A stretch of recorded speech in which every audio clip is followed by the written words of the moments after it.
लोकसभा निवडणुकीत काँग्रेस प्रणित इंडिया आघाडीने देशभरात जातनिहाय जनगणनेचा मुद्दा उचलून धरला होता। या मुद्द्यामुळेच एरवी कणखर भूमिकेत विरोधकांवर तुटून पडणारे मोदी सरकार काहीसे बॅकफुटला गेले होते। पण बिहार विधानसभा निवडणुकीआधीच मोदी सरकारनं मोठा निर्णय घेतलाय। केंद्रीय मंत्रिमंडळाच्या बैठकीत जातनिहाय जनगणना करण्याचा निर्णय घेतलाय।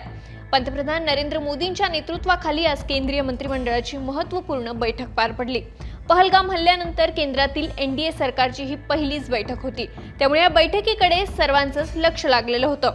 याच दरम्यान मोदी सरकारनं जातनिहाय जनगणना करण्याचा मोठा निर्णय घेत विरोधकांना चांगलाच धक्का दिलाय। केंद्रीय मंत्री अश्विनी वैष्णव यांनी मंत्रिमंडळाच्या बैठकीतील महत्त्वपूर्ण निर्णयांची माहिती दिली।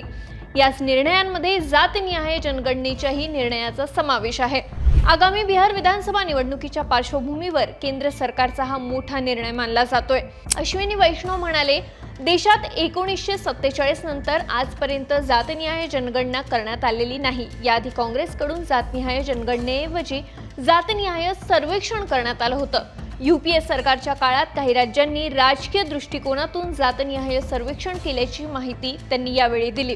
जातनिहाय जनगणना काँग्रेस आणि इंडिया आघाडी आपल्या लाभापर्यंत मर्यादित ठेवण्यात येत होतं, पण जातनिहाय जनगणना मूळ जनगणनेत समावेश झाली पाहिजे।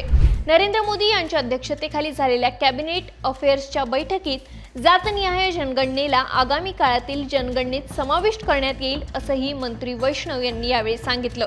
लोकसभेचे विरोधी पक्षनेते आणि काँग्रेसचे खासदार राहुल गांधी यांच्याकडून संसदेत जातनिहाय जनगणनेची जोरदार मागणी करण्यात येत होती। काहीही झालं तरी ही जनगणना व्हायलाच हवी, असं त्यांनी सरकारला सांगितलं होतं। जम्मू आणि काश्मीर तसंच हरियाणातील प्रचार सभांमध्येही जातनिहाय जनगणनेचा मुद्दा तापवण्यात आला होता।